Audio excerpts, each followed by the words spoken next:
We're live.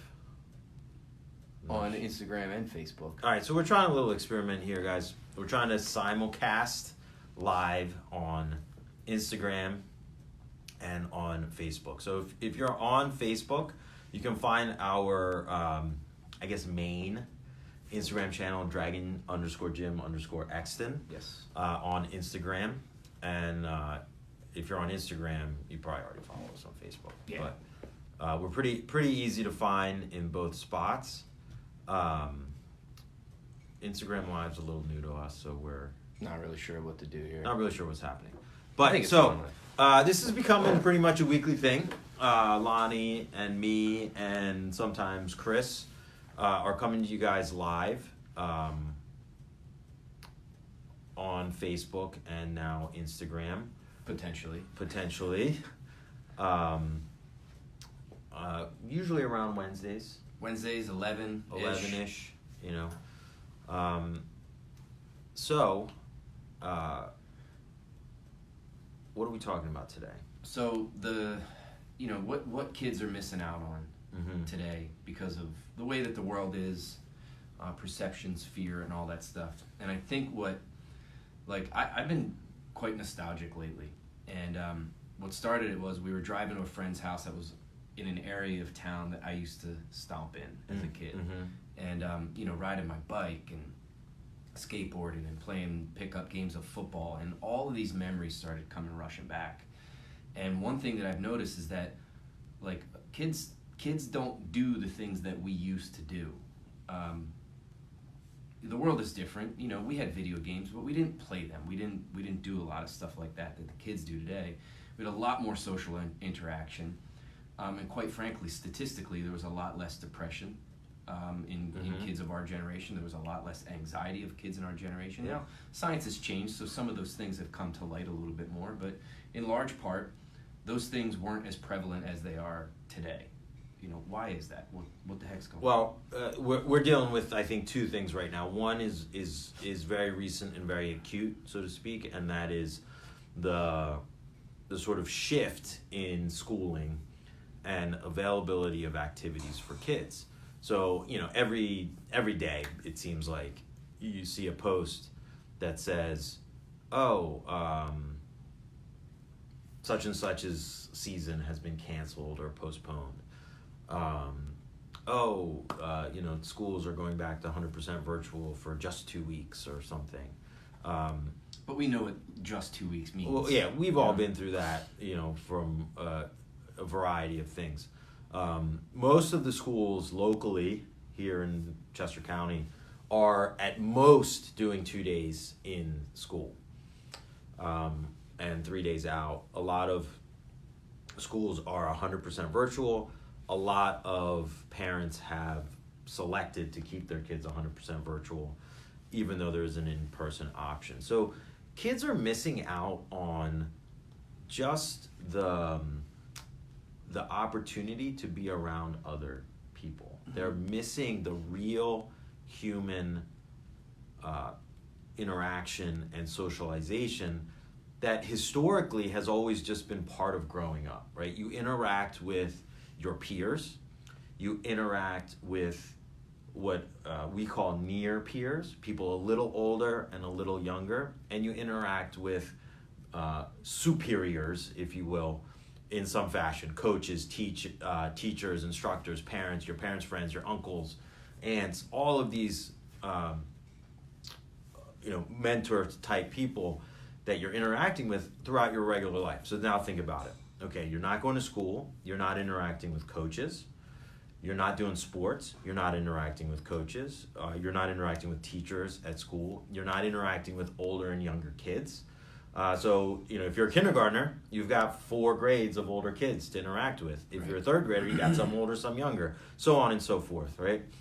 Okay, well, now you're not getting together for the holidays. You're not seeing older cousins, younger cousins, uncles, aunts. So there's a lot of dearth of opportunity to interact in a real human way. And that's very acute to the situation we're in right now. What also is acute to this is one robbing of potential memories and the things that are, you remember, I remember as a kid, our family would all come, and it was like the memories that I have of those years are, they made such an impact on me, and they're still with me to this day, 20, 30 years later. Like, you don't get that anymore. Here's the scary and a little bit sad thing to me is, so we know what they're missing out on because we had the opportunity to experience that ourselves.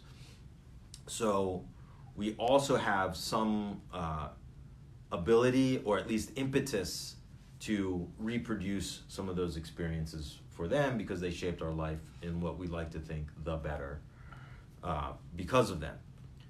They don't know what they're missing. So is this changing the culture moving forward? Like, is this something... It has dramatic potential to change generationally the community, the society, whatever you want to call it. Because it's okay to not to get together for Thanksgiving, for Christmas, for birthdays, for anniversaries, and now it's just... And listen, we understand why. We understand the fears and the things that are wrapped around this, but it's up to us and our generation, and anybody watching this potentially, to get back, like, the idea is to get back into that nucleus of culture that we had. Right? Yeah, and the analogy that I use and others use all the time is this idea of the light switch, right? Is, when you flip the switch, the lights are either going to turn on or they're going to turn off. And if the switch is in one position, the lights are off, and if they're in the other position, the lights are on. You don't necessarily need to know all the whys and inner workings of how a light switch and electrons are flowing through the copper and all of that stuff, right? It's funny, I was talking to my dad about this, and he goes, actually, when you turn the light on, you're closing the circuit, so you should be saying turn. I'm like, Dad, no one cares about that. The only thing we need to do is to go up and down. Right. So we can get into that debate of the whys of what we're doing and, if it's right or wrong. But it is what it is. Here's the situation. The switch is off and we're missing out on certain things. So we need to be able to turn the switch back on. Correct. in however we can do that. So that's the like acute situation of 2020. But there's a longer term trend that COVID, no COVID, vaccine, no vaccine, shutdown, no shutdown, lockdown, no lockdown, quarantine, no quarantine, is already started, and this trend is not going away, right? It's not going to just disappear. And that trend is the use of technology by younger people.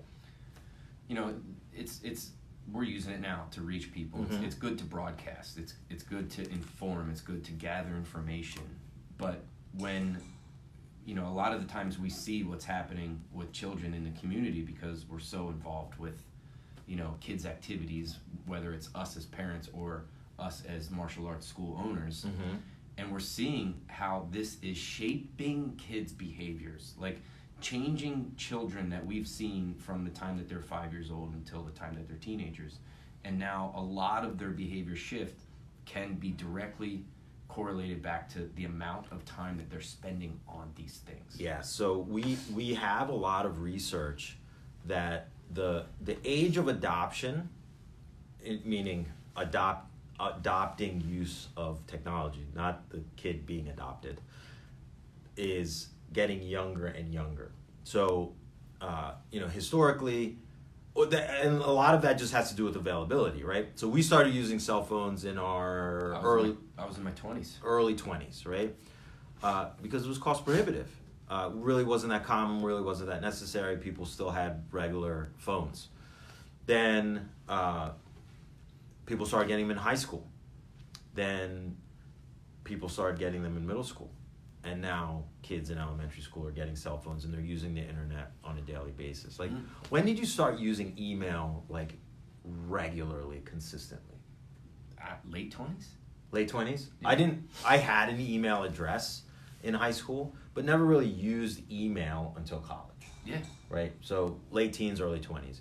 Now, the kindergartners that we have in our learning centers, their emails. They have emails and calendars, and they can tell us, oh, sir, I have a call. I have a Zoom call at 12. Like, Great, kid. Good job. And, you know, they know these words like asynchronous and synchronous, and we're in the dictionary like, yep, asynchronous. You're Listen, right. all of us just learned that word this year, Yeah. let's be honest. But the fact is like, you know, I'm having trouble when, you know, when we're doing these learning centers with children, you know, I'm trying to navigate through their iPads, and these kids know how to do this stuff for me. That's cool. It's kind of cool. But what else does it lead to? And what that leads to is... these kids are flying around these iPads, and, you know, to Steve Jobs' credit, like, he's created an extremely intuitive platform. Sure. And others. But we're in a situation where now these kids are on these things by necessity a lot. And they're on them by leisure, recreation, entertainment. Is it addiction? A lot. I don't know. In one sense, yes, because there is a definite behavior loop of action response reward, which is sort of, you know, nicely said, it's a habit loop. Pessimistically, it's an addiction loop, and there's a dopamine response. But it's hard to say. Like, is it an addiction? Like, you might be addicted to alcohol or drugs or something like that. Well, I don't know. So for me, you know, I do this thing where I started a couple weeks ago, and I have a really hard time doing it, which is turning my phone off on Sundays. Mm-hmm. Okay? So you and I had talked about it, and I have not been able to do it for an entire day. And I started using, like we said, my phone, my email, and all that stuff in my late 20s, right? Really started becoming a part of my day in my 30s, and now it's just a thing in my 40s, allegedly. My 40s. We haven't celebrated that yet. But for kids who are adopting these things in elementary school, like, this is now just going to be part of your ethos from now on, right? Is it an acceptable thing to ask parents and kids to turn these things off, considering how connected it makes them to the world around them, how much they're required to do it in school? Like, what something's happening here. So yeah, I mean, there's two things there. Like, is it a physical or psychological addiction? I'm not sure. Is it acceptable? I would go beyond that and say it's necessary to ask your kids to turn these things off. It's necessary for yourself to turn these things off. So what are these kids missing out on that they're on these things all the time? They are missing out on, generally speaking, the in-person human interaction, generally speaking. But there's a whole lot of stuff that goes along with that. And so it's one is like, what are they missing out on? But more dangerously is like, because they're missing out on things, it creates, again, another like loop of bad things happening to them. And that's really the scary part of all this. So it's like, okay, you're not playing tag football with your friends anymore. Who cares, right? But because you're not doing that, and because you're not doing that, and because you're not doing that, now you're more likely to be depressed, have anxiety, suicidal ideation. Oh, by the way, you're actually more likely to commit suicide as a child. And all of this, so again, is it correlation or causation? It's correlation. You know, it's tough to draw a direct causal line and link, but there's a heck of a lot of correlation. Well, and there's quite a bit of research, especially from, what's the gentleman's name? You have it right there? Yeah, I think it's a woman. Okay. Yes. That's a female. Yeah, Jean Twenge is a female, and also a PhD. But, you know, there's quite a few other researches out there that are showing, you know, the correlation between suicide, depression, yeah, so anxiety, I don't know if this is reversed on your thing, but this book is now a few years old. It's called iGen by Jean M. Twenge, PhD. And there's another guy, John Haidt, out of Columbia or NYU. And a couple other people have done a lot of research into this area. And it's research that we reference a lot. You know, the the thing that they've done really nicely in this book is sort of correlate the timelines Okay. of age, how old the kids are, what grades they're in, and when they start using technology. Generally technology, we mean like phones and TVs and iPads and things like that, and how much they're using, right? So I suggest everybody you read this book, especially if you're a parent. It may change the way you feel about some of the stuff that's going on right now and generally, but I did take some notes because I didn't want to miss any of this stuff, because in these conversations we're trying to Sure. go. So here's this sort of like loop that we were talking about a couple minutes ago. Is the kids start off with more screen time, right? So when you have more screen time, there's only 24 hours in a day, of which you should only be awake for 16 of. Should. Means that there's less in-person interaction, right? When people, generally, this is true for us adults, grown-ups, when you have less in-person interaction, whether you believe it or not, the Zoom call is not the same as sitting next to your friend and talking to him or her, right? You have more feelings of loneliness and negativity. So then what do you do when you're feeling lonely or bored? You get back on the phone. You check the social media. Oh, what's this person doing? What's that person doing? And there are some positive aspects of that, but there are also some negative aspects. So then what happens? More screen time, even less in person. You feel more negative, more lonely, and it creates this loop, right? So for full-grown adults that have to go to work and bills to pay and responsibilities and external pressure to sort of keep their life in line, we're okay. Right. For the most part. Not all of us. Many people are suffering from anxiety and depression well into adulthood.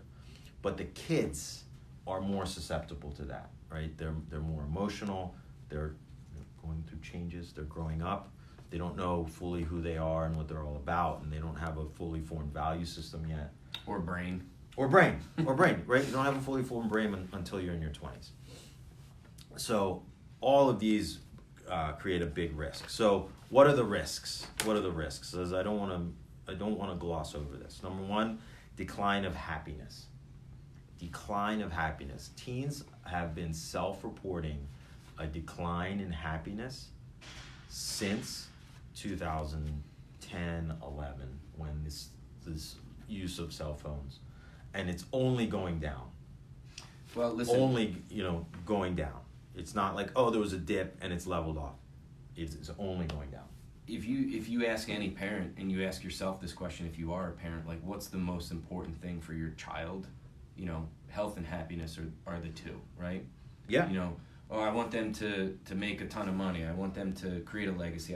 All of that stuff is good and important, but that fulfills you.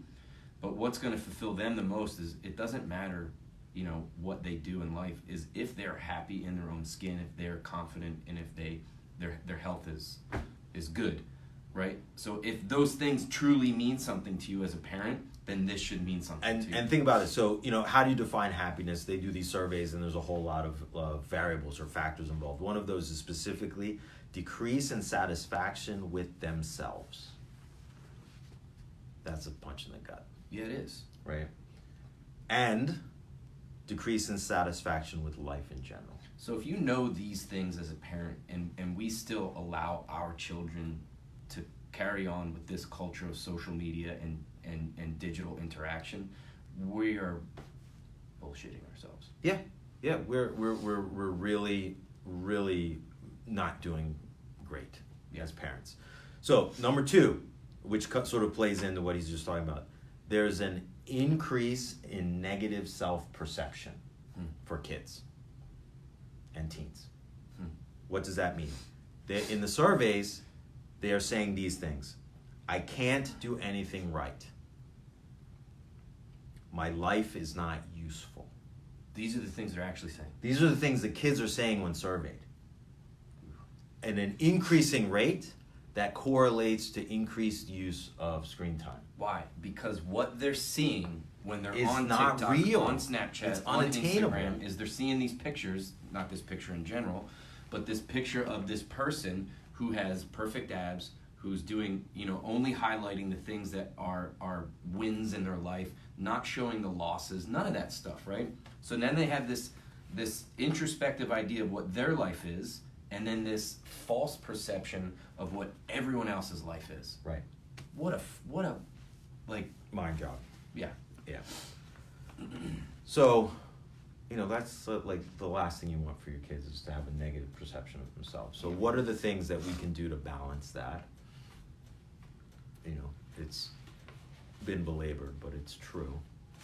Martial arts training is a thing that does that. Listen, one of the most influential people in today's world, can be polarizing dude, but he's sort of in our ethos of martial arts and self-betterment, is Joe Rogan, right? Joe is, he's really revolutionized the way that people think, interact with each other because of the diversity of people that he's had on his show.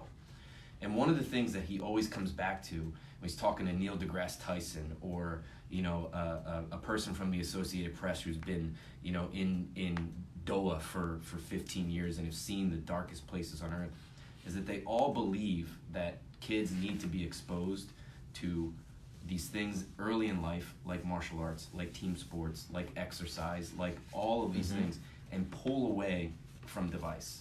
And some of the brightest minds in the world that he has on the show agree and participate in those things with their own children. That's right. Martial arts, man, I'm telling you, there's no better catalyst for self-discovery. It is one of the ways that we can give back kids something that they're missing out on. It's a way to interact with people. You're going to interact with peers, near peers, uppers and lowers, mentors, coaches, people your parents' age and older, people in between. It's a way for them to work towards a goal in a very progressive and structured way that builds their confidence through real attainments, not just giving everybody a belt or a trophy.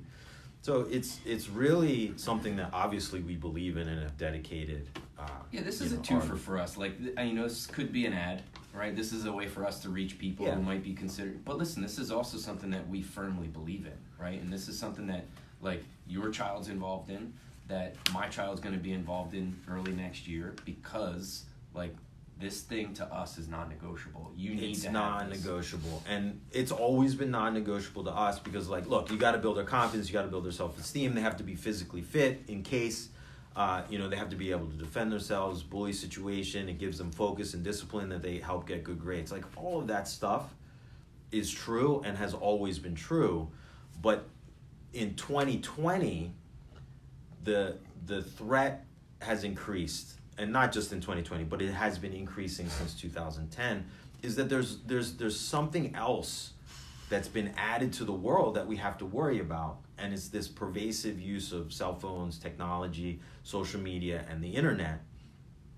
that has correlated detrimental effects. And it goes like this, right? It's the decline of happiness, which leads to the negative self-perception, right? Which leads to what? Depression and anxiety. It leads to an increase in depression and anxiety, right? What does that mean? It means they, in some cases, could not function. That's the severity. Not I'm having a sad day. It's that level of clinical depression that you cannot function in children. And yes, anybody 17 and younger is a child. Yes. They are a child. By definition. By definition. By law. And, that's a topic for another day. But let's not forget that. So here's some other points that I want to touch on before we move on to the next thing. An increase in anxiety and depression in children, teens are included in that. Let's remember the increase is at twice the rate in girls than it is for boys, right? Why? Not sure. It seems like girls are using the TikToks, as us old people would say, at twice the rate that boys are. Again, it's correlation, not causation, but the girls are using social media at twice the rate that the boys are, and they're experiencing anxiety and depression Twice as much. at an increasing rate at about twice as the Wow. boys. That's pretty clear. Think about it. Think about it. Okay. So increase in anxiety and depression, negative self-perception, no feelings of happiness. What comes next?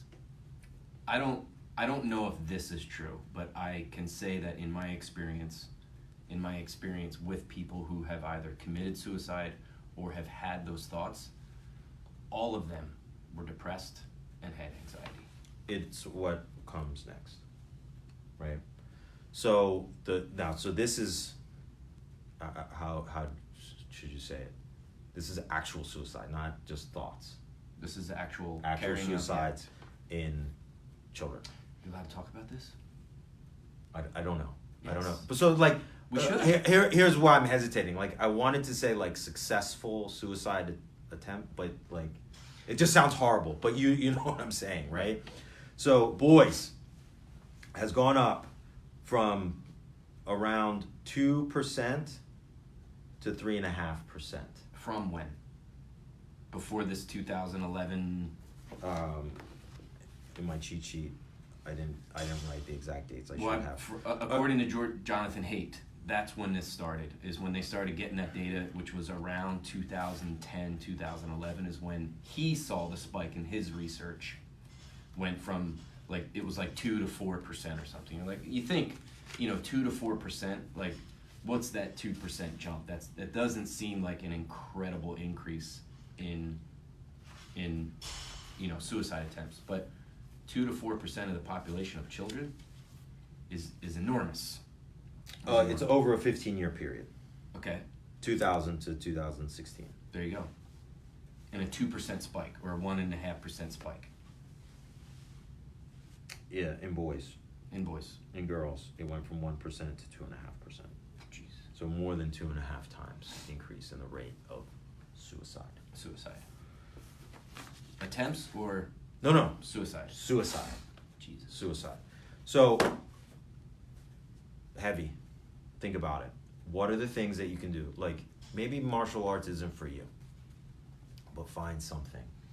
Find something that you can start crowding out this stuff that they're going to enjoy, that's going to make them feel better, have all these positive side effects. Our recommendation, martial arts. But did you play soccer? No. I played baseball, well- basketball, football. Yeah. You played all those sports. I ran track and played soccer. But like I have such good memories Man. of those. And okay, maybe those aren't options right now either. But get them involved in something physical. Maybe it's swimming. Maybe it's archery. Maybe it's something that it does not involve sitting in front of a TV. So again, remember this loop, this dangerous loop. More screen time leads to less in-person interaction, leads to more loneliness, and then the loneliness goes to lack of happiness, depression, so on and so forth that we already talked about. And it's just a spiral, okay? There is a subset of the CDC. So if you want to go look at this stuff for your own or see different things, it's called the Youth Risk Behavior Surveillance System. It's part of the CDC where they're tracking all of this stuff, right? So 45%, and the trend is increasing, remember that, 45%, so almost half of kids get less than 7 hours of sleep a day. I remember days I used to get like 12 sometimes. Especially if I slept at my grandmom's, I'd get like 12, 15 Yeah. hours. Just let you go. So, It was important to that generation. we're all part of wake up at 4:30 every day crowd and all this. But like kids need 8 hours of sleep or more, probably 10. Yeah. Probably 10, okay? Here's some other things that they're tracking. Sports and exercise, down. Down. In-person interaction, socialization, down. Books, down. Books and magazines, actually. Not like, oh yeah, everybody should read more books. But like, even magazines. Like highlights. Remember going to the dentist's office and reading dude. highlights magazines? Yeah. Homework, up. Internet as a news source, up. TV Down? up. Really? Up. Okay. TV is still up. And not only is TV up, the 3 or more hours of TV a day is up. And I'd be willing to bet they're not just watching TV. Well, that's the thing, right? So the assumption is, well, okay, there's only 24 hours in a day. If so much more time is going to the screens, TV has to have gone down. That's what my assumption was until I started thinking Right? through But this. when you actually look at the data, the use of TV has gone up because 80% of TV watchers are having a two-screen experience. So they're watching TV and they're on their simultaneously on their phone. phone. You ever catch yourself doing that? I do it all the time. Yeah, me too. But I don't watch 3 hours of TV a day. No. I wish I could stay awake that long. Internet news, TV, social media, up, obviously. Electronic device usage, up. 3 or more hours a day of usage is up, right? And over 30% of kids are overweight. And that's what I was going to bring up, because if anyone in this area has been to Chick-fil-A, then you know that they have completely restructured their business concept. Have you been to Chick-fil-A? Have you driven by a Chick-fil-A? They all have 2 lines. They've completely reconfigured their parking lots, and they have 6 to 10 people outside in the parking lot waiting on people, because the amount of people that are going to Chick-fil-A per day has nearly quadrupled over the last 6 months. This is what we're eating. This is what we're feeding our kids. Chick-fil-A is delicious. It is freaking awesome. It's delicious. So is McDonald's. So is Wendy's. Hey, look, Burger King is Chick-fil-A trash. apparently is like one of the best places to work. It is. It's a Yeah. great place to work. However, when a lot of the times this is the only thing that we have time to feed our children, right? Diet is it's also a very sensitive subject because of, economic disparity and income levels, and sometimes it's easier and it's cheaper to feed your family like that, right? I get that. I've been in those positions myself growing up as a child, myself as an adult, but when it comes to diet, that's an incredibly powerful tool to give your kids that's going to last them a lifetime, and also has a lot of impact cognitively, emotionally, right? For sure. Oh yeah, I mean the gut brain connection. Maybe we'll have her on. Oh, doctor. Yeah. Yeah. That she talks about a lot, which is very interesting. Maybe we'll get her to lift some weights with us too. Want to live with her? No. Anyway, remember that movie Dodgeball?